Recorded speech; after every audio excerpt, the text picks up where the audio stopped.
Bismillahirrahmanirrahim. Assalamualaikum warahmatullahi wabarakatuh. Alhamdulillah wassalatu wassalamu ala Rasulillah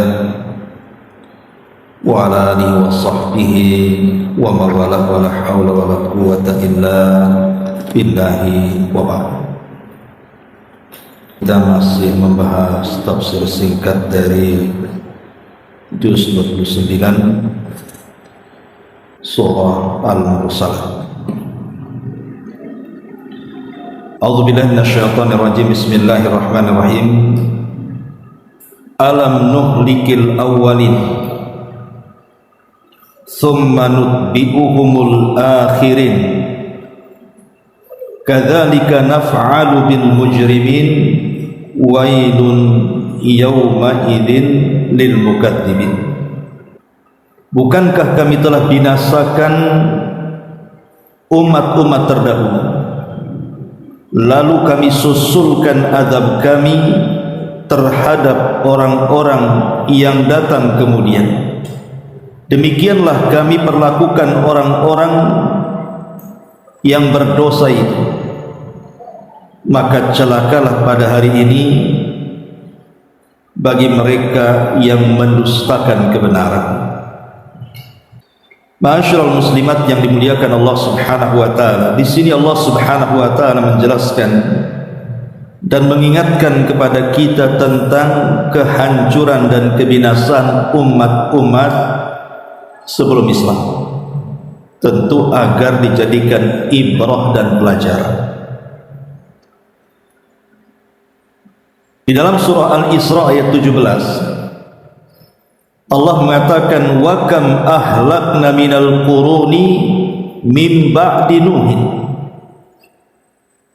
innahum kusur wa kafa bi rabbika bidhunubi ibadihi khabiran basira. Dan berapa banyak kaum setelah Nuh alaihi salam yang telah kami binasakan, dan cukuplah Tuhanmu yang maha mengetahui lagi maha melihat dosa hamba-hambanya. Dan dalam surah An-Najm ayat 50 sampai 53, wa annahu ahlaka 'adanil ula wa thamuda fama abqa wa qauma nuhin min qablu innahum kanu hum adlam wa atgha wal mu'tafika ahwa. Dan sesungguhnya dialah yang telah membinasakan kaum 'Ad dahulu kala, kemudian kaum Tsamud, tidak ada seorang pun yang ditinggalkan hidup, kemudian kaum Nuh sebelum itu. Sungguh mereka orang-orang yang paling zalim dan paling durhaka, dan perahara angin yang meruntuhkan negeri Mu'tafikah, negeri Sodom kaum Nuh. Kemudian lebih tegas lagi surah At-Taubah ayat 70, alam ya'tihim naba'ul ladzina min qablihim qaumi nuhin wa 'adin wa thamud wa qaumi Ibrahim wa ashabi Madyan wal mu'tafikah atathum rusuluhum bil bayyinah fama kana Allahu liyadlimahum walakin kanu anfusahum yadlimun. Belumkah datang kepada mereka berita penting tentang orang-orang sebelum mereka, maksudnya kebinasaan dan kehancuran serta azab, yaitu yang menimpa kaum Nuh, kemudian kaum 'Ad, kemudian kaum Tsamud, kemudian kaum Ibrahim dan penduduk Madyan, serta negeri-negeri yang telah dimusnahkan. Telah datang kepada mereka rasul-rasul dengan membawa keterangan yang nyata, maka Allah tidaklah sekali-kali menzalimi mereka, akan tetapi merekalah yang menzalimi diri-diri mereka sendiri. Bahkan Allah Subhanahu wa taala juga mengatakan dalam surah Al-An'am ayat 6 dan 7-nya, alam yarau kam ahlakna min qablihim min qarnin makkannahum fil ardi ma lam numakkin lakum wa arsalna as-samaa'a 'alaihim midrara wa ja'alna al-anhara tajri min tahtihim fa ahlaknahum bi dhunubihim wa ansha'na min ba'dihim qarnan akharin. Apakah mereka tidak memperhatikan berapa banyak generasi yang telah kami binasakan, kata Allah, sebelum mereka? Padahal generasi itu telah kami teguhkan kedudukannya di permukaan bumi, yaitu keteguhan yang belum pernah kami berikan kepadamu, dan kami curahkan hujan yang lebat atas mereka, dan kami jadikan sungai-sungai mengalir di bawah mereka. Kemudian setelah itu kami binasakan mereka karena dosa-dosa mereka sendiri, dan kami ciptakan sesudahnya generasi yang baru yang lain. Ma'asyiral muslimat yang dimuliakan Allah Subhanahu wa taala, ayat-ayat ini bisa kita simpulkan bahwa ketika Allah Subhanahu wa taala mengirim azabnya kepada umat-umat terdahulu, hampir tidak ada satupun umat terdahulu kalau turun azab tersisa bagi orang-orang yang kufur. Artinya kalau sudah dibinasakan, betul-betul dibinasakan semua, dan dikecualikan orang-orang yang beriman yang diselamatkan.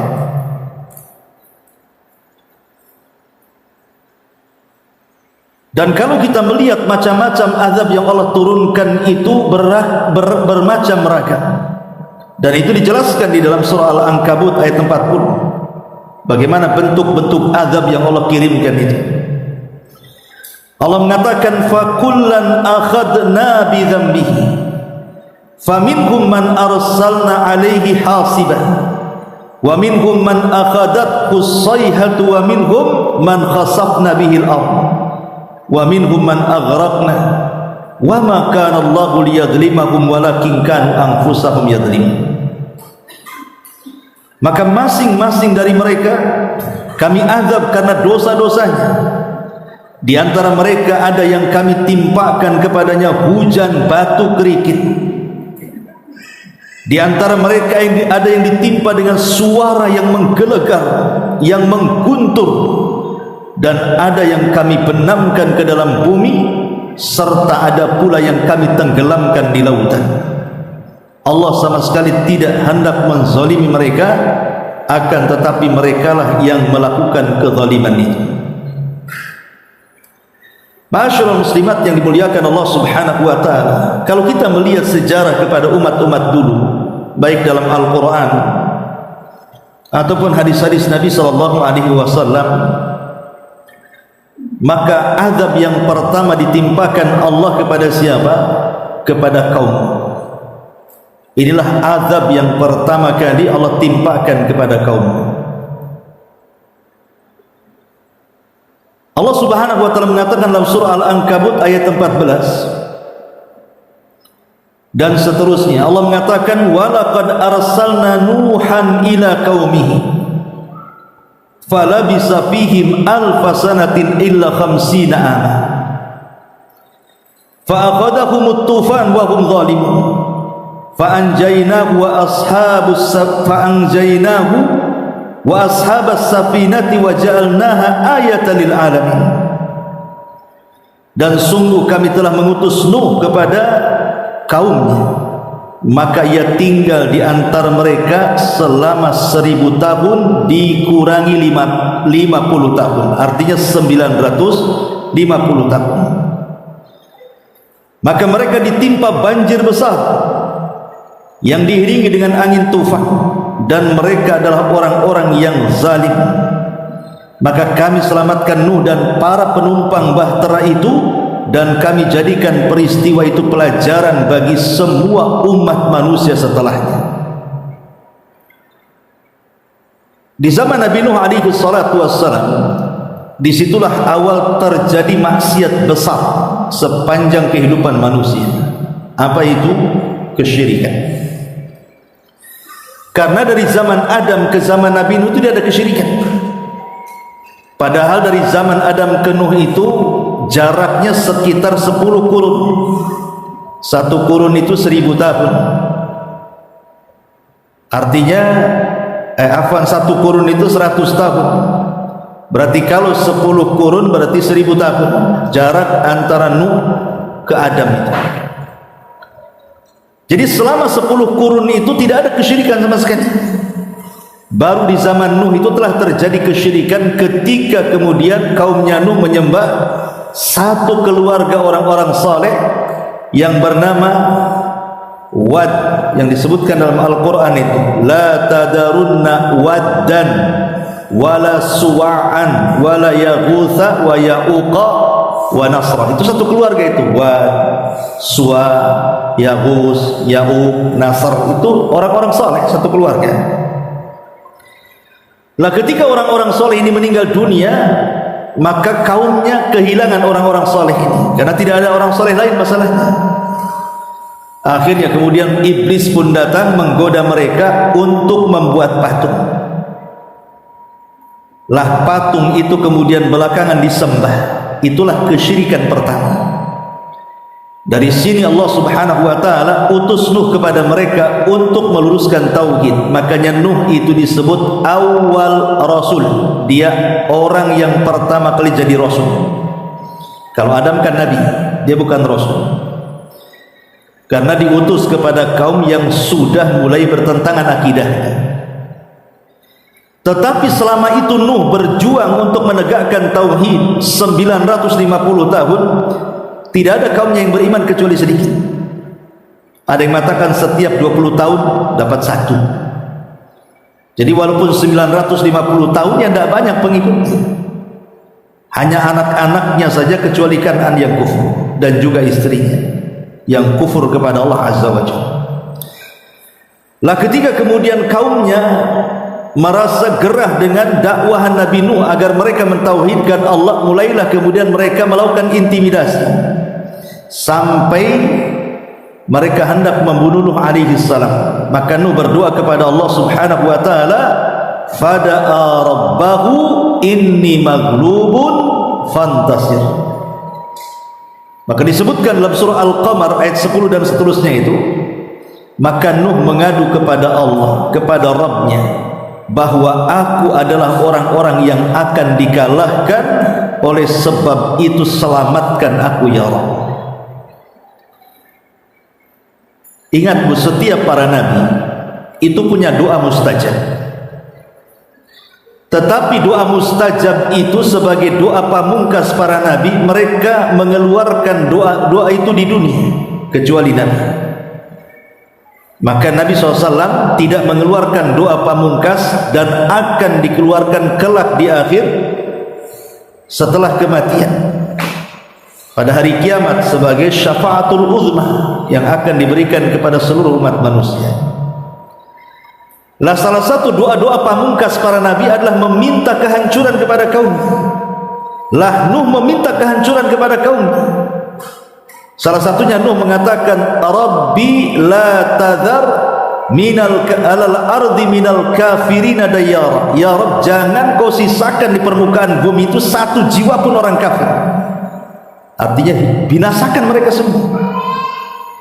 Makanya ketika Nuh alaihi salam berdoa kepada Allah Subhanahu wa taala, apa yang terjadi?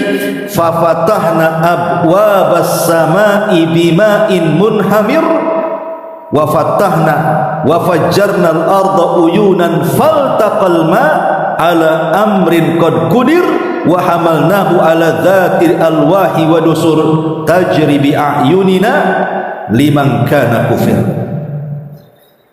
Maka kami bukakan pintu-pintu langit, lalu kami turunkan hujan sederas-derasnya, kemudian kami jadikan bumi memancarkan mata air, maka bertemulah air-air itu untuk satu urusan yang sungguh telah ditetapkan.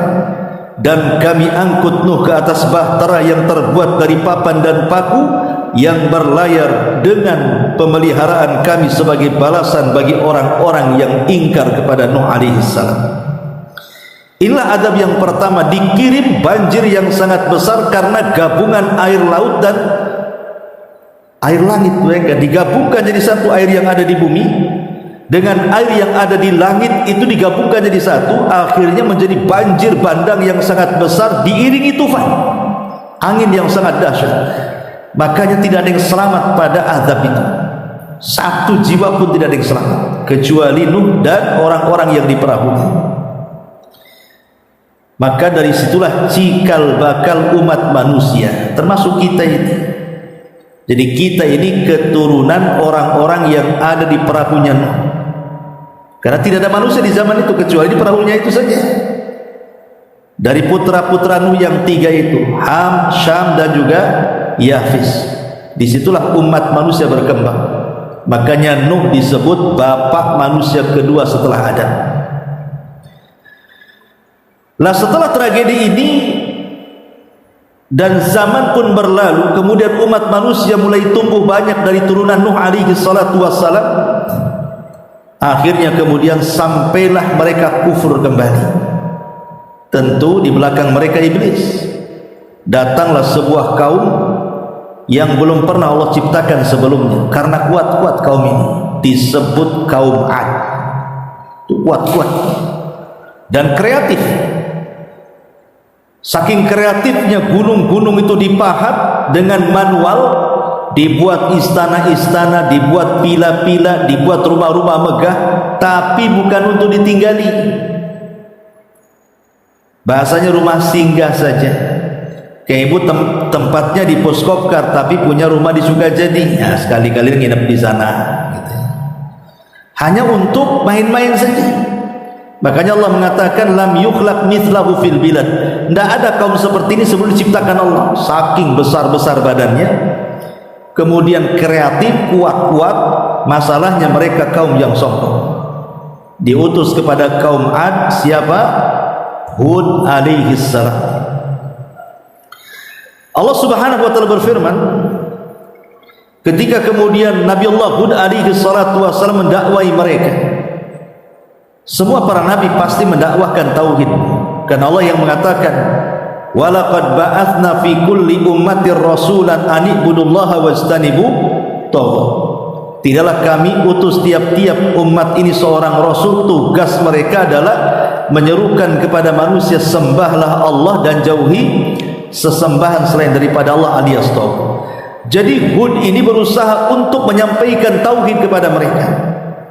Tapi sekali lagi kaum Ad ini umat yang ingkar dan sombong.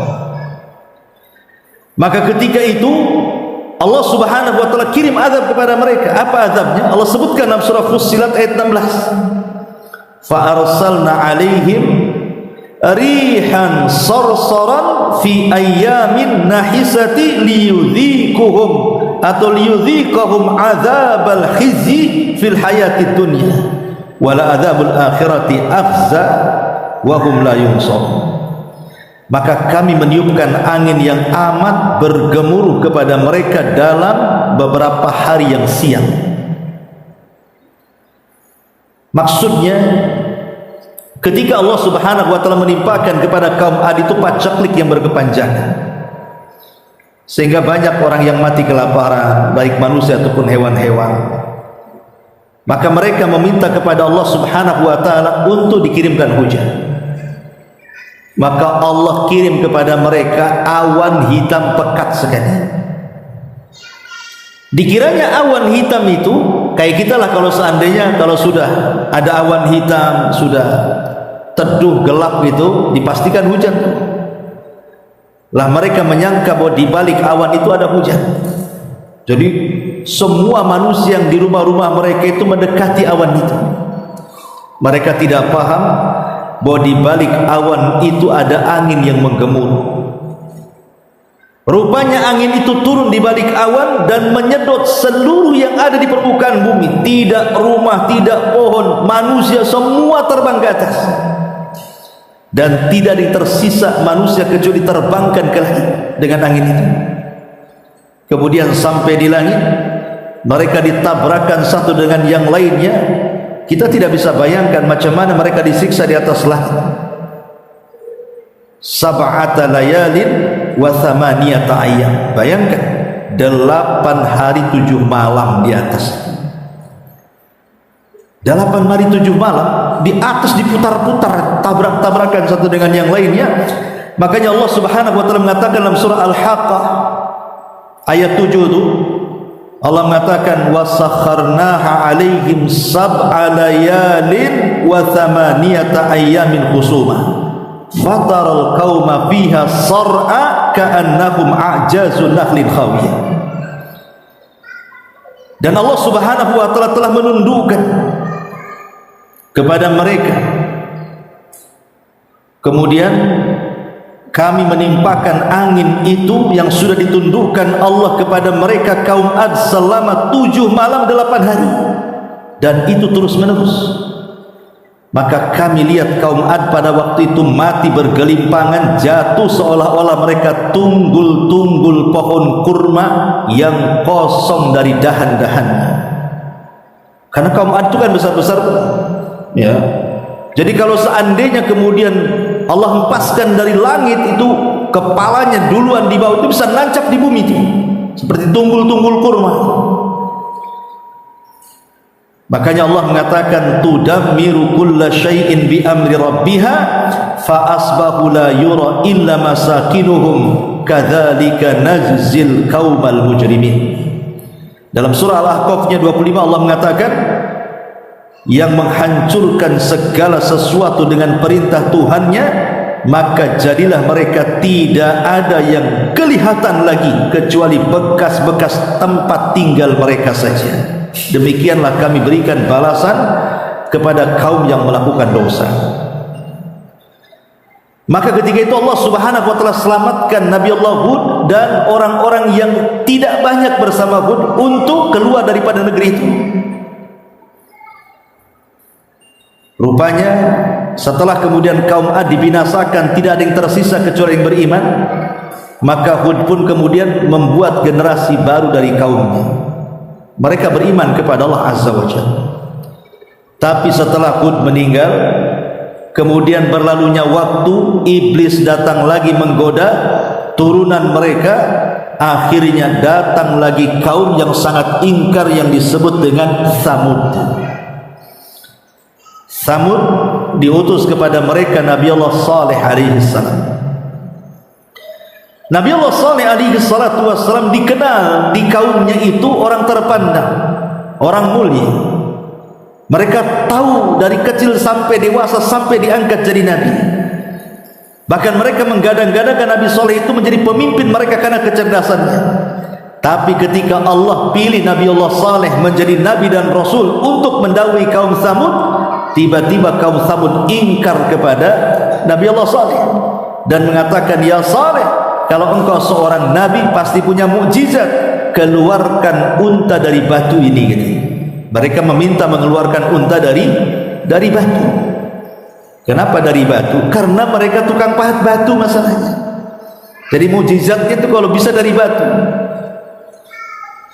Allah tolak? Tidak, Allah kabulkan.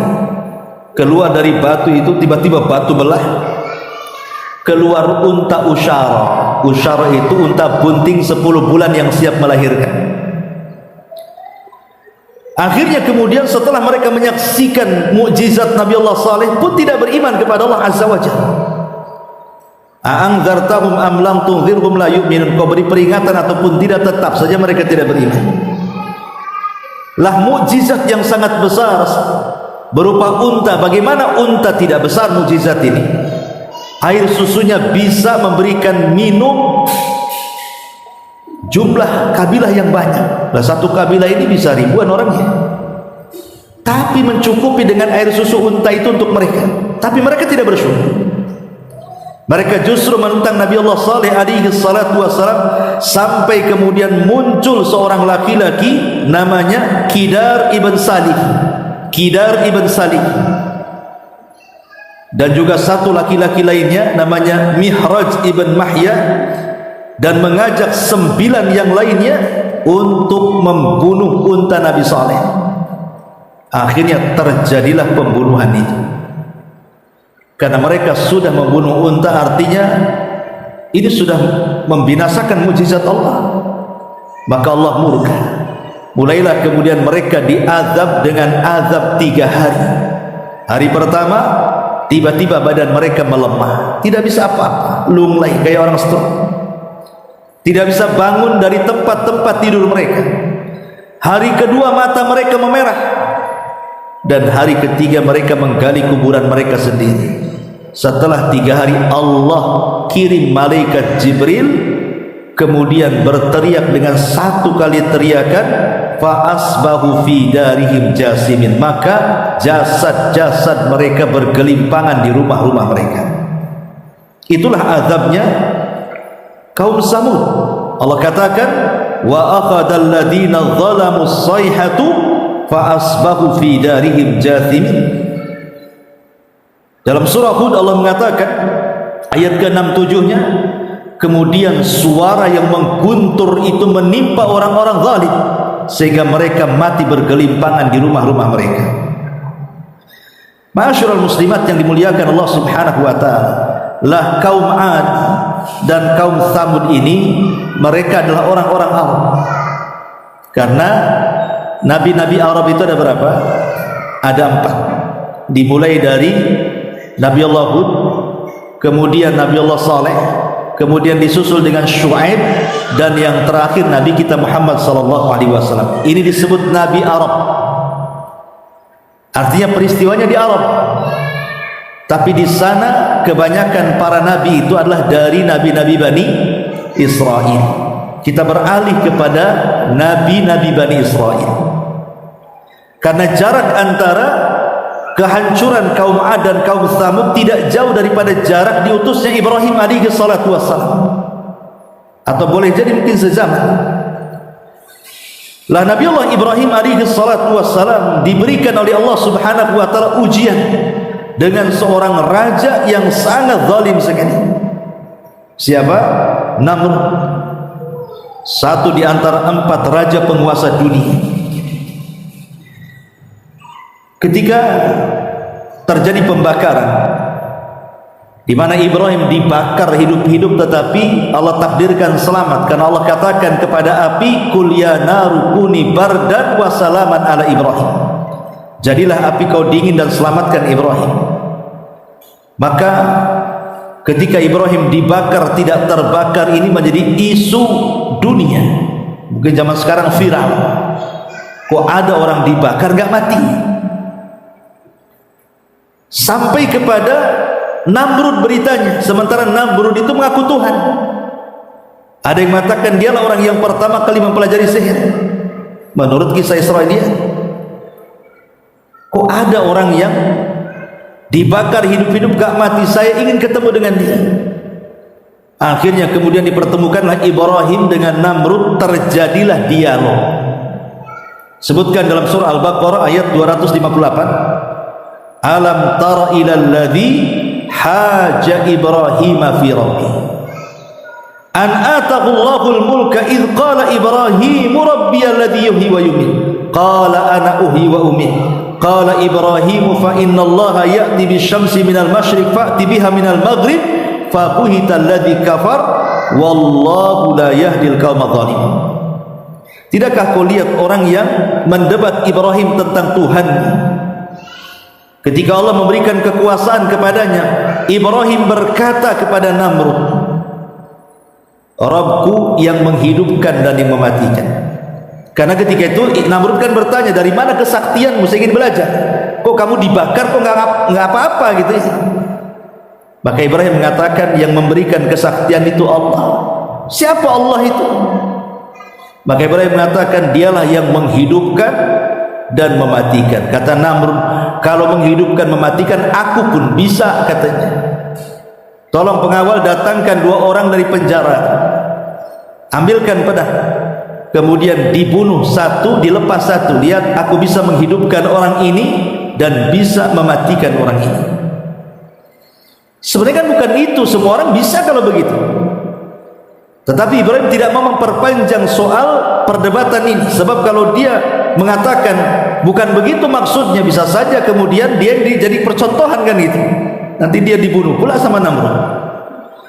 Makanya Ibrahim coba mengalihkan isu kepada pembahasan yang lain. Oke, kalau kau bisa menghidupkan matikan gak apa-apa. Sekarang Rabbku, kata Ibrahim, mendatangkan matahari dari arah timur, kau datangkan sekarang dari barat. Fabuhita lebih kafir. Akhirnya orang kafir dia.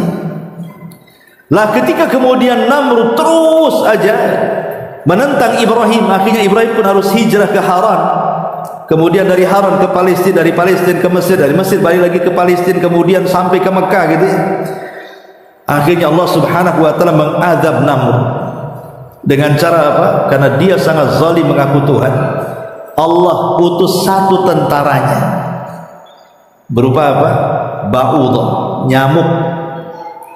Diutus seekor nyamuk, suruh masuk di hidungnya, kemudian bersarang di otaknya bertahun-tahun, sehingga Namrud setiap hari sakit kepala.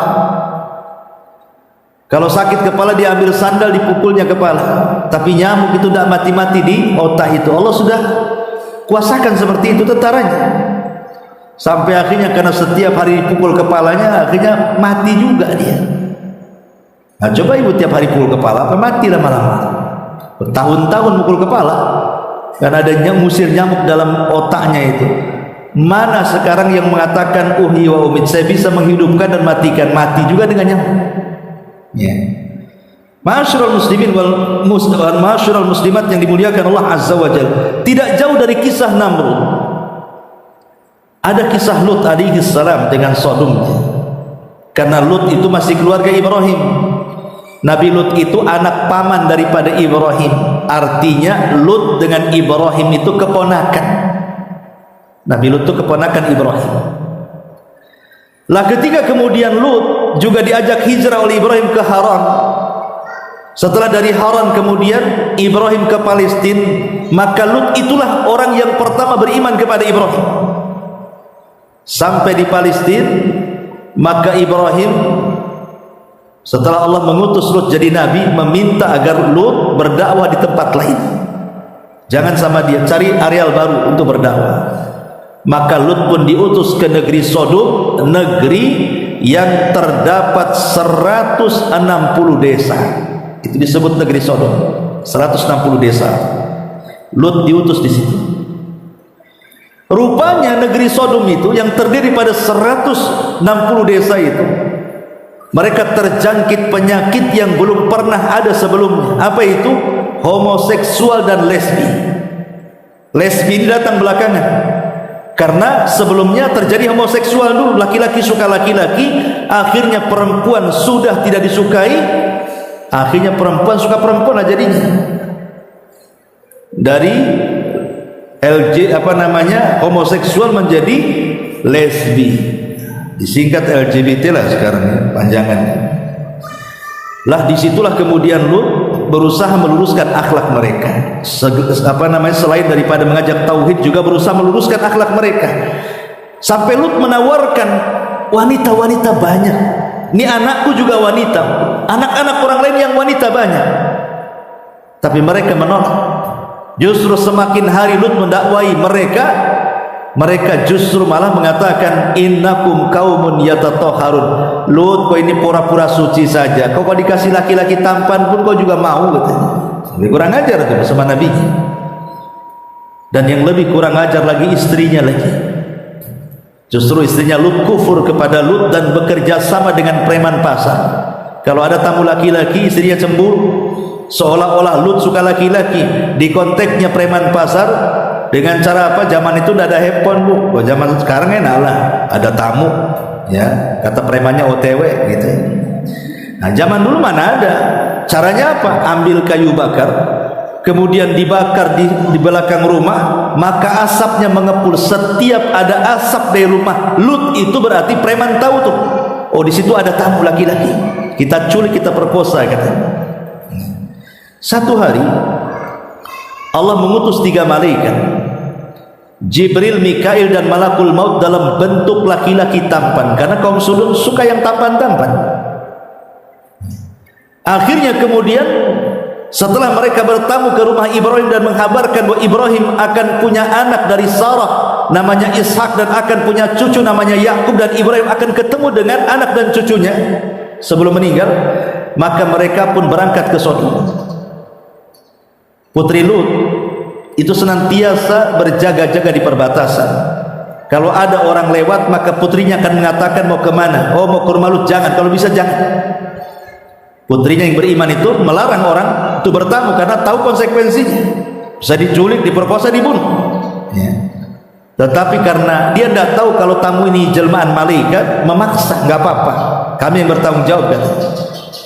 Ketika sampai di rumah Lut kaget, karena ini orang anak-anak muda tampan-tampan, bahaya ini.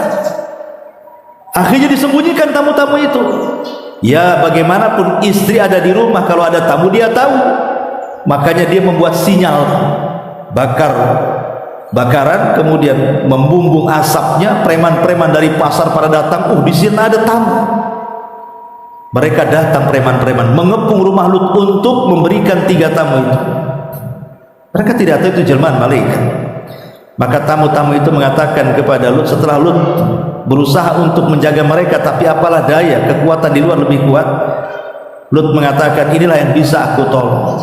Tapi malaikat itu kemudian berusaha menenangkan Lut dan mengatakan, saya adalah malaikat utusan Allah. Sebaiknya di waktu subuh kau ajak anak-anakmu pergi, karena akan kami timpakan azab kepada mereka. Dan sekarang subuh sudah dekat, bergegaslah. Maka Lut ketika tahu itu malaikat, langsunglah membawa anak-anak putrinya itu. Dan Jibril menyarankan, kalau terjadi teriakan-teriakan jangan pernah lihat ke belakang, lurus saja kacamata kuda ya. Jangan nengok kiri kanan. Maka setelah Lut pergi dari rumahnya, apa yang terjadi? Ketika mereka mendobrak rumah itu, pertama kali malaikat Jibril keluar, tiba-tiba membentuk bentuk aslinya 600 sayap. Bayangkan, apa mereka nggak ketakutan? Kemudian satu sayap dihempaskan kepada mereka. Tidak ada preman yang mengepung rumah kecuali matanya keluar dari tempatnya. Itu ada pertama, itu keluar semua biji-biji matanya. Kemudian terjadilah teriakan di mana-mana. Lah istrinya Lut ini kan ngikutin dari belakang, mau lari juga. Karena Lut tidak memberitahu istrinya ngikut dari belakang, mau selamat juga. Tapi istrinya kan tidak tahu tentang jangan pernah melihat ke belakang.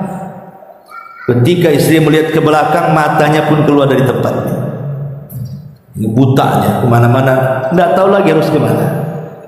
Disitulah Jibril, setelah Lut dipastikan keluar dari negeri Sodom, maka Lut menancapkan satu sayapnya, kemudian mengangkat 160 desa ke langit.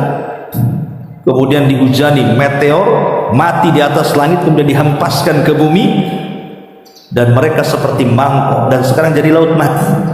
Allah katakan di dalam Al-Quran, faja'alnaha 'aliyaha safilaha wa amtarna 'alaihim hijaratan min sijil inna fi dzalika laayatin lil mutawassimin wa innaha lasabilim muqim. Maka kami jungkir balikan negeri itu, dan kami hujani mereka dengan batu-batu dari tanah yang keras. Sungguh pada yang demikian itu benar-benar terjadi tanda-tanda kuasa Allah bagi orang-orang yang memperlihatkan tanda-tanda itu. Dan sungguh negeri itu benar-benar terletak di jalan yang masih tetap dilalui manusia. Nah, sekarang negeri itu justru jadi wisata, laut mati itu. Padahal umat Islam tidak boleh datang ke tempat-tempat yang pernah diazab. Sekarang ya orang-orang kafir mana tahu, mereka datang aja, mereka mandi lumpur di situ. Nauzubillah. Masyarul muslimat yang dimuliakan Allah Azza wa Jalla, setelah kemudian zaman berlalu sampai kepada era Nabi Musa. Di zaman Nabi Musa inilah nabi yang paling terkenal dari nabi-nabi Bani Israel. Ribuan para nabi yang diutus oleh Allah kepada Bani Israel, tapi Musa lah yang paling terkenal di antara nabi-nabi Bani Israel. Karena kelak Musa akan menjadi tumpuan hukum bagi seluruh Bani Israel setelah, karena diturunkan kepada Musa kitab Taurat ya. Maka nabi-nabi setelahnya mengikuti Taurat sampai kepada yang terakhir Nabi Isa pun tetap masih umatnya Nasrani, masih mengacu kepada Taurat dan Injil, atau bahasa mereka perjanjian lama Taurat dan perjanjian baru adalah Injil. Jadi itu nabi yang luar biasa, fenomenal di tengah-tengah Bani Israel. Lah Nabi Musa alaihi salatu wasallam diutus kepada Firaun. Ma'ruf, Fir'aun adalah orang yang mengaku nabi, orang yang mengaku Tuhan sama dengan Namrud. Bahkan Fir'aun mengatakan di hadapan kaumnya, apa kata Fir'aun? Fir'aun mengatakan, ya ayyuhal mala'u ma alimtu lakum min ilahin ghairi. Wahai para pembesarku, dimanapun kalian berada, aku tidak tahu ada Tuhan selainku. Aku tidak tahu ada Tuhan selain. Jadi dia ngaku Tuhan satu-satunya. Dan Allah mengatakan dalam surah Qasasnya 38, dalam surah Zuhrufnya 51, wa nada fir'aunu fi qaumihi ya qaumi alaysa li mulku misr wa hadzal anhar tajri min tahti afala tubsirun. Wahai kaumku, sesungguhnya Mesir itu berada di bawah kakiku, bahkan sungai-sungainya semua berada di bawah kakiku. Dengan sombongnya dia, karena dia mengaku Tuhan kan, ana rabbukumul a'la, Rabb kalian yang paling tinggi. Lah ketika Allah Subhanahu wa taala mengutus Musa, lah Musa ini anak angkatnya, anak Bani Israel. Karena ada kejadian peristiwa pembunuhan, itulah dia kabur ke Madian, kemudian menikah dengan salah seorang wanita dari putra Syuaib, bukan seorang nabi, orang soleh. Kemudian setelah 10 tahun di Madian, Musa balik.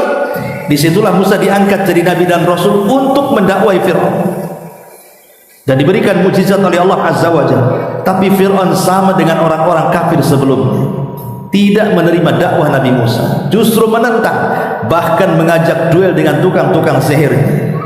Sampai terjadi perkelahian Musa dengan tukang sihir dan dimenangkan Musa. Bahkan tukang-tukang sihir justru berbalik beriman kepada Nabi Musa. Fir'aun pun marah, akhirnya membantai tukang-tukang sihir itu sampai mati. Maka setelah kejadian ini, Fir'aun tidak pernah mengganggu Nabi Musa, tidak mau menyentuh Nabi Musa. Nabi Musa pun kemudian bertahun-tahun merasa tenang mendakwai Bani Israel. Tapi selama itulah banyak terjadi mukjizat yang ditampakkan kepada, baik di mata Bani Israel atau di mata kaum Kipti, kaum Fir'aun. Seperti paceklik yang berkepanjangan, kemudian hilang paceklik, datang pula kodok di mana-mana. Hilang kodok, datang belalang di mana-mana. Hilang belalang, banyak kutu di mana-mana. Hilang kutu, banyak bencana seperti air berubah menjadi darah, macam-macam pokoknya itu. Banyak peristiwa-peristiwa pun tidak menjadikan mereka beriman. Anehnya itu. Sampai akhirnya Allah perintahkan Musa membawa Bani Israel ke negeri perjanjian. Nampaknya tidak cocok Mesir untuk Bani Israel. Maka Musa pun kemudian berniat membawa Bani Israel memboyong ke tanah perjanjian yang ada di Palestina. Mendengar hal itu, Fir'aun marah. Makanya mempersiapkan pasukan untuk menghalangi mereka pergi. Tetapi apa yang terjadi ketika Fir'aun sudah melihat pasukan, maksudnya Bani Israel dan Musa, sementara Musa dan pasukannya tidak bisa berjalan karena buntu dengan lautan, Bani Israel dengan khawatirnya mengatakan, ya Musa inna lamudrakun. Musa, mereka sudah melihat kami, kita ini mau kemana nih katanya. Tapi Musa dengan pedenya mengatakan, sabar, selama Allah bersama kita, inna ma'iya rabbi sayahdin. Tentang kebersamaan Allah bersama kita semuanya, pasti Allah akan cari jalan keluarnya. Rupanya betul Jibril turun, kemudian memerintahkan Musa untuk memukul tongkat. Maka akhirnya Musa pun dan Bani Israel setelah terbuat 12 jalan itu, karena sesuai dengan 12 kabilah, mereka berhasil menyeberang Laut Merah. Kalau ibu pernah ke Jeddah, biasanya akhir orang umroh itu sebelum pulang mereka akan ke Jeddah dulu ya. Nah, di situ ada laut mati, Laut Merah. Disitulah Fir'aun ditenggelamkan. Jadi setelah Musa sudah di seberang, Fir'aun sudah di tengah. Disitulah Allah kemudian mengatakan kepada Jibril mengatakan kepada Musa, pukul dengan tongkat wahai Musa. Maka dipukullah kemudian laut itu sehingga merapatlah dan menenggelamkan Fir'aun. Sebenarnya Fir'aun ini sempat bertobat di sini dan mengatakan, amantu bima amanat bihi Bani Israel. Ya Allah, aku beriman dengan apa yang diimani oleh Bani Israel.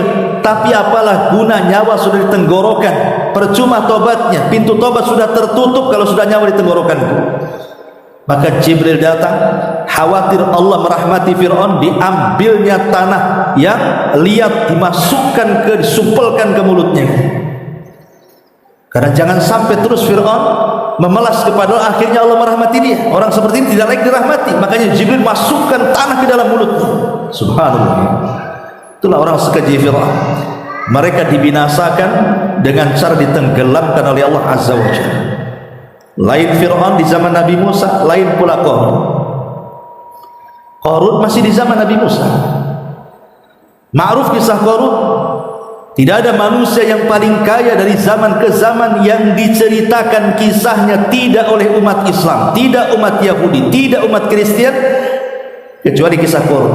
Semua diceritakan agama-agama. Kalau sekarang ada orang kaya kemudian mati, paling dikenangnya sebentar saja. Nanti datang orang kaya lagi, hilang yang lama, datang yang baru. Tapi Qarun itu tidak pernah lekang dimakan zaman, tetap aja dibicarakan. Tetap dibicarakan sampai hari ini Qarun itu oleh siapapun, oleh Yahudi, oleh Nasrani, tetap dibicarakan. Tentu dengan versi mereka. Karena kaya raya luar biasa. Kuncinya saja, Bu, jangan cerita gembok, jangan cerita gudang. Kuncinya saja yang bopong itu orang-orang kuat sebesar apa tuh kuncinya? Kalau kuncinya sebesar itu, macam mana lubang kunci grendelnya itu? Kemudian gemboknya, kemudian pintunya, kemudian gudangnya isinya emas semuanya. Apa ndak kaya raya? Makanya ketika ditenggelamkan oleh Allah ke dasar bumi, sehingga orang-orang mengistilahkan harta Qarun, sampai sekarang kalau ibu ngorek sesuatu di tanah, tiba-tiba ada cincin emas, oh harta Qarun di sini. Itu masih mendingan guys, karena masih ngorek tanah, Bu. Kadang nemu dompet dibilang dompet Qarun. Ini kan masalah ini. Ya. Jadi ketika Qarun ini kan, karena Qarun selalu menyombongkan diri. Pada hari-hari tertentu Qarun itu keluar dengan semua orang-orangnya, dengan pasukannya, dengan pakaian yang gagahnya, dengan perhiasan yang nempel di badannya, itu selalu riak. Jadi membuat orang ngiler, orang-orang yang terfitnah dadanya, dia mengatakan, ya laitani misla ma utiya Qarun, hai kiranya kapan aku jadi Qarun. Itu sebelum diazab tuh semua menginginkan seperti Qarun. Tetapi akhirnya bagaimanapun Qarun kaya, banyak anak buahnya, tapi tetap pamor Qarun itu masih kalah dengan pamornya Nabi Musa. Ya, Musa tidak kaya, tapi dia dihormati, dihargai, dan pengikutnya banyak. Qarun kaya tapi kufur, tidak ada yang suka kecuali orang-orang dekatnya saja. Akhirnya Qarun pun hasad dalam hatinya.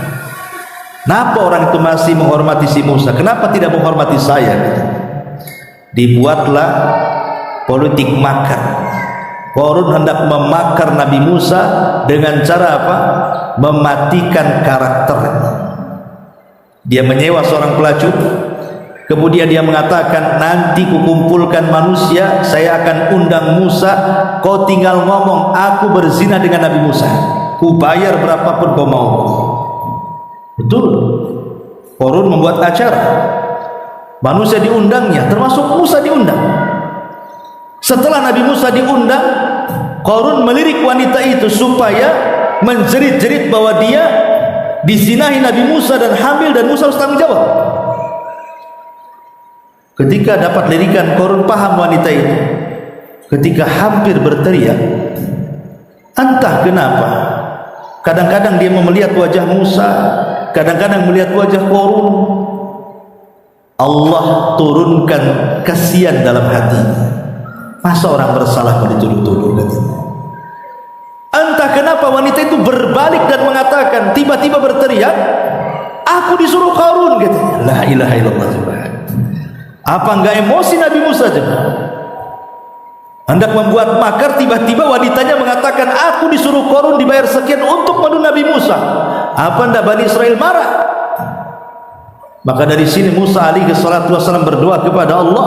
Dari situ Allah mengizinkan Musa untuk memerintahkan bumi, dan bumi akan taat kepadanya karena bumi adalah tentara Allah, untuk membelah dan memasukkan Qarun ke dasarnya dan seluruh kekayaannya. Maka Musa pun perintahkan bumi telan Qarun, katanya. Langsung buminya belah, dan Allah katakan dalam surah Al-Qasas 81, fakhasafna bihi wa bidarihil ardh, kami tenggelamkan Qarun ke dasar bumi dan seluruh kekayaannya. Ma'asyiral muslimat yang dimuliakan Allah Azza wa Jalla, kisah-kisah ini diceritakan dalam Al-Quran.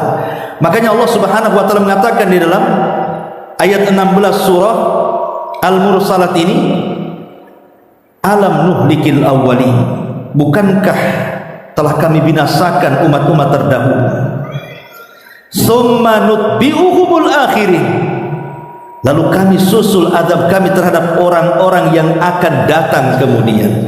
Kalau tadi cerita azab-azab umat terdahulu, baik azab secara menyeluruh atau sebagian atau perorangan, maka apa azab yang akan menimpa umat Islam, umat Nabi kita Muhammad sallallahu alaihi wasallam? Kira-kira apa azabnya?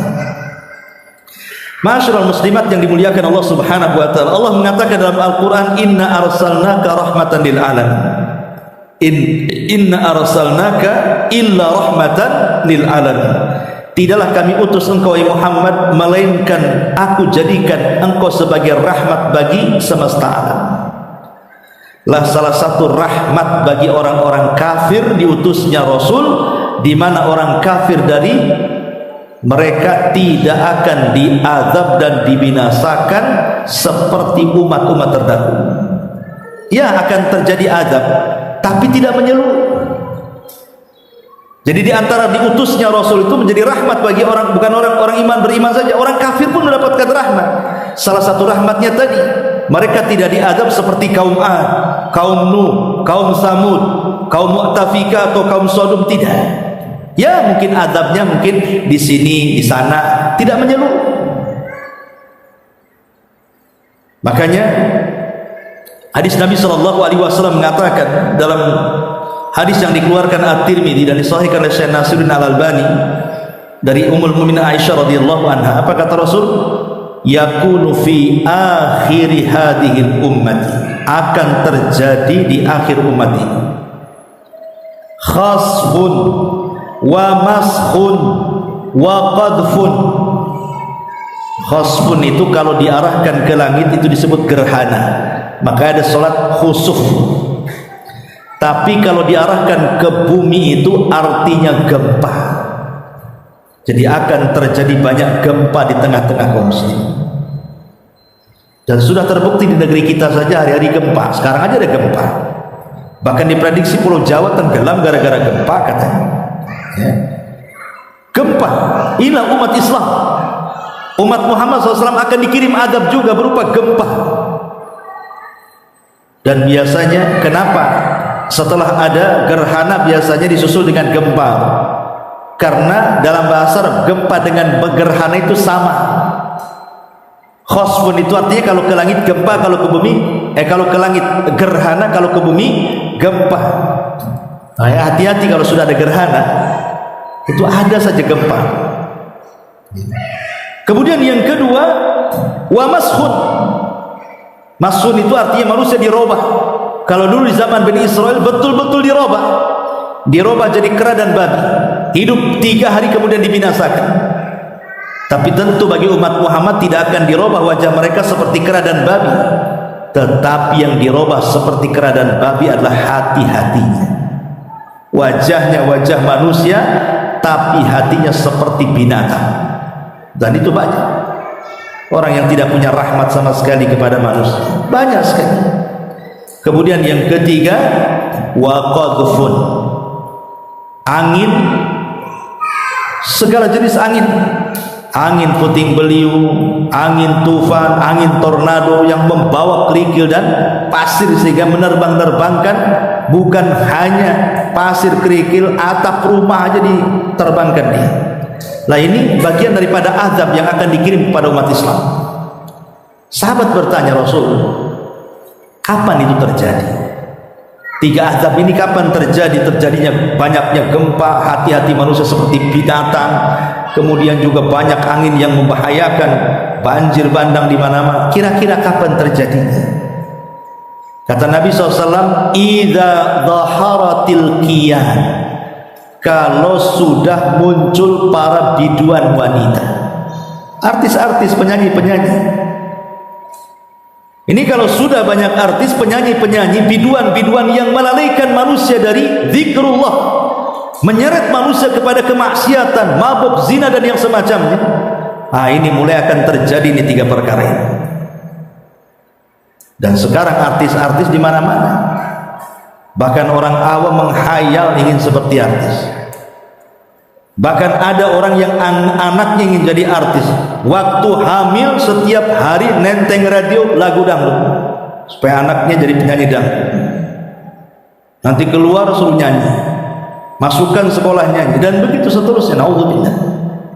Kemudian yang kedua, wal ma'azif, alat-alat musik yang melalaikan.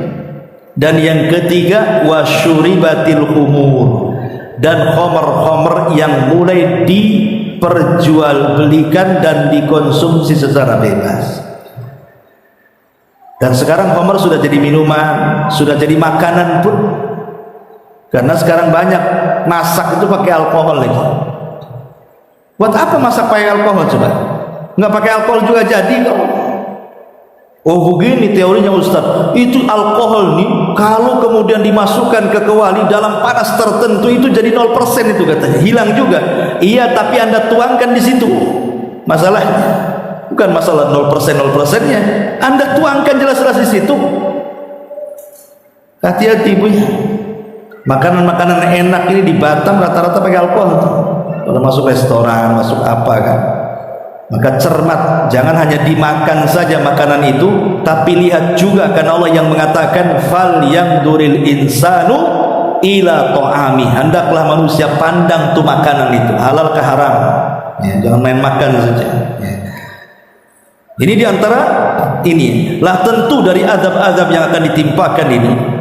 Kenapa Allah timpakan azab-azab seperti ini? Maka Allah jawab dalam surah At-Talaq ayat 8, innama qassallahu ta'ala alaina. Allah mengatakan wa ka'ayyin min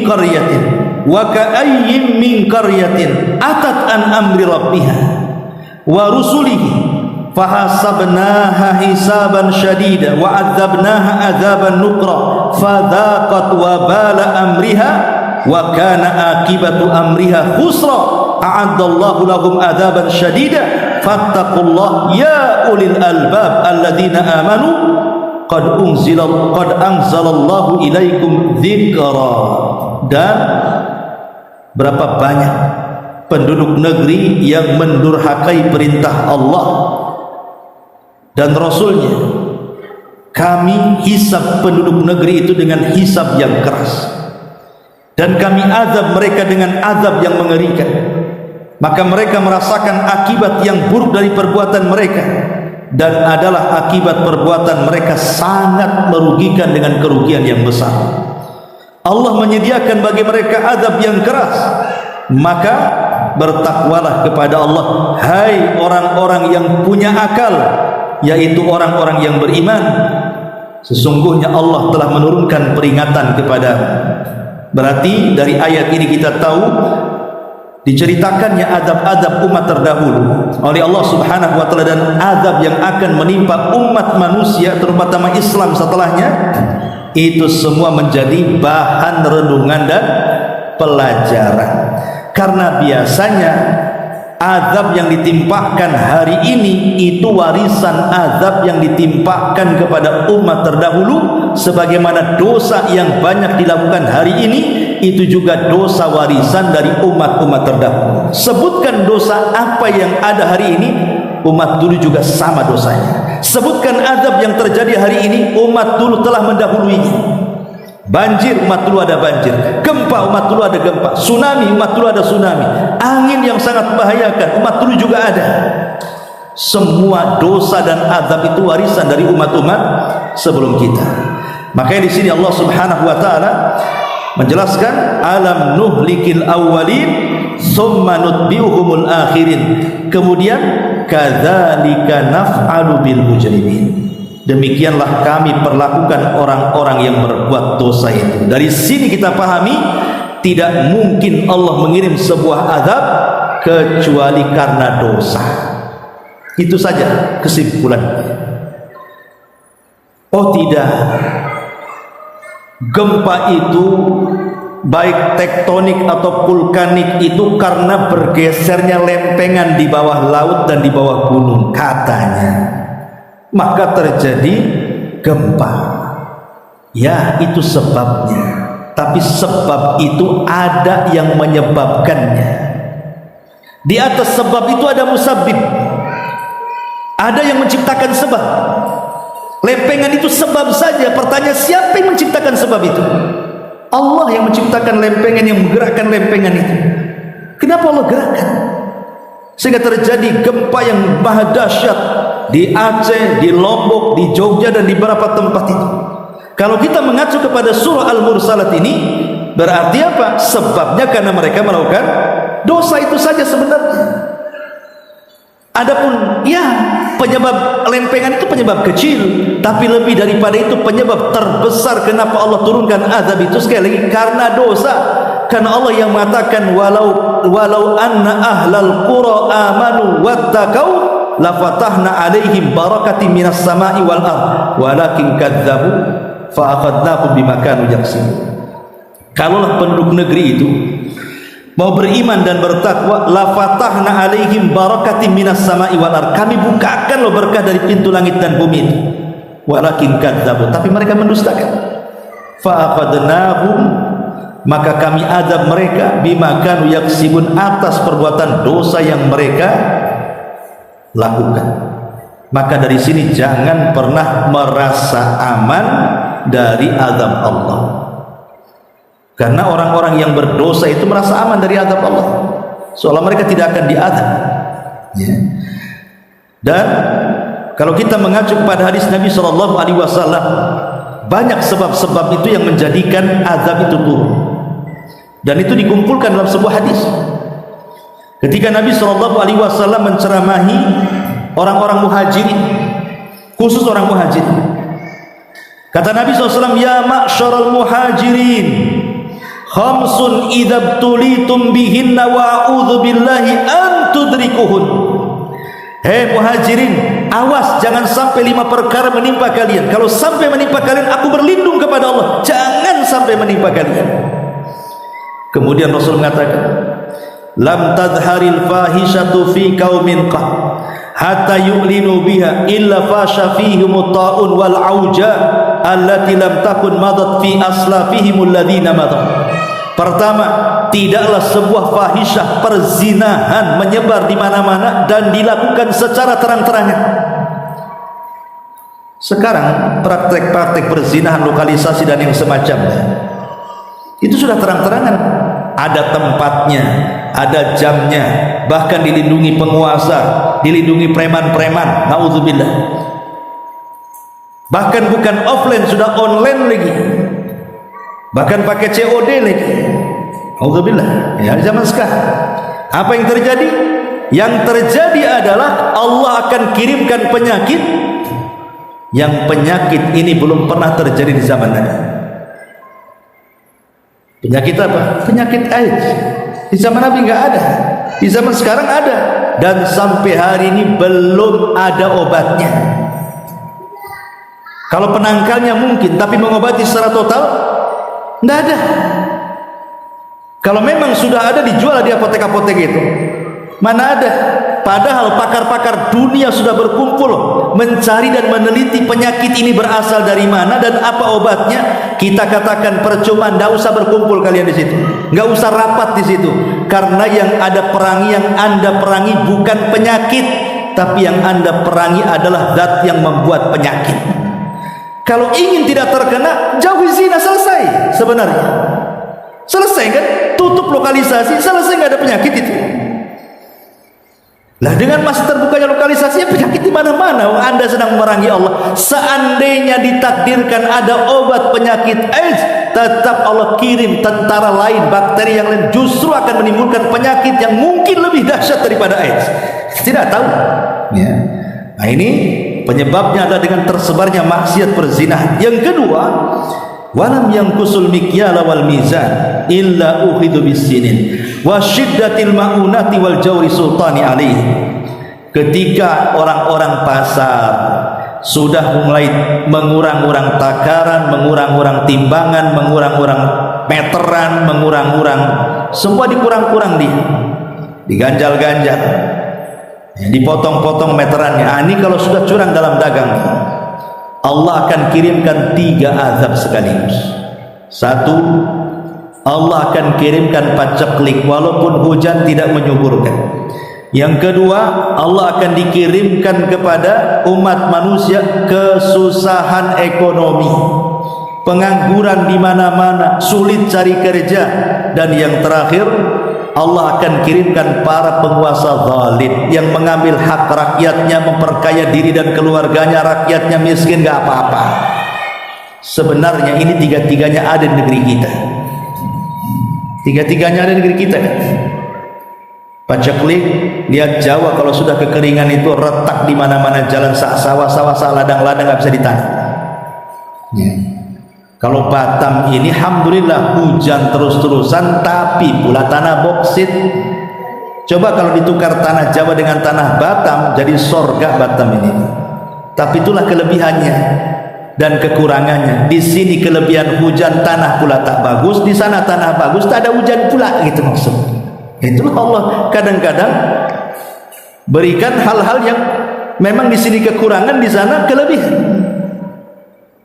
Dan tiga-tiganya sudah ada. Penguasa zalim ya ada, susah ekonomi ya iya, kekeringan iya, walaupun hujan gak berkah. Jangan salahkan penguasanya dulu, salahkan dulu kita dalam bermuamalah.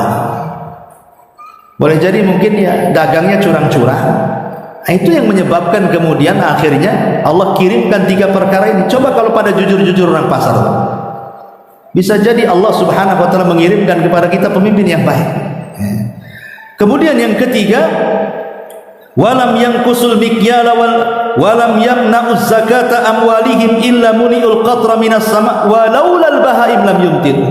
Tidaklah mereka mencegah zakat harta mereka. Artinya manusia sudah mulai bakhil, tidak mau sedekah, tidak mau zakat, kecuali Allah akan tahan hujan. Kalaupun dihujani bukan untuk kita, tapi untuk binatang ternak. Artinya ya untuk binatang ternak mereka bisa minum, tapi hujan untuk kita tidak berkah lagi. Itu akibat menahan zakat. Kemudian yang keempat, walam yanqudu ahdallah wa ahda rasulihi illa sallallahu alaihim aduwan min ghairihim fa'aqadu ba'dha ma fi aidihim. Ketika mereka mulai menggagalkan perjanjian Allah, perjanjian Rasul, kecuali Allah kuasakan kepada mereka musuh dari selain mereka dan akan mengambil harta mereka. Penjajahan kembali terulang ketika kita mulai membatalkan perjanjian dengan Allah. Apa perjanjian dengan Allah kita di alam ruh? Agar kita mentauhidkan Allah. Ketika perjanjian tauhid dibatalkan, akhirnya kesyirikan di mana-mana, maka nanti Allah akan kuasakan umat yang akan menjajah kepada kita. Naudzubillah. Dan yang terakhir, wa man lam yahkum a'immatuhum bi kitabillah wa yatakhayyaru bima anzalallah illa ja'alallahu ba'sahum bainahum. Ketika para pemimpin sudah tidak berhukum dengan Al-Quran, kitab Allah, mereka memilih aturan-aturan selain dari yang diturunkan Allah, kecuali Allah akan jadikan permusuhan di antara mereka, perang sesama anak bangsa, perang sesama kaum muslimin. Ini akibat hukum Islam tidak ditegakkan, ya. Nah, lihat bagaimana dalam satu redaksi hadis Allah subhanahu wa ta'ala menjelaskan tentang sebab-sebab adab. Maka Allah subhanahu wa ta'ala tutup ayatnya apa? Wailun yauma idzin lil mukadzibin. Celakalah pada hari itu bagi mereka yang mendustakan kebenaran. Wallahu a'lam bishawab. Ini yang bisa sampaikan.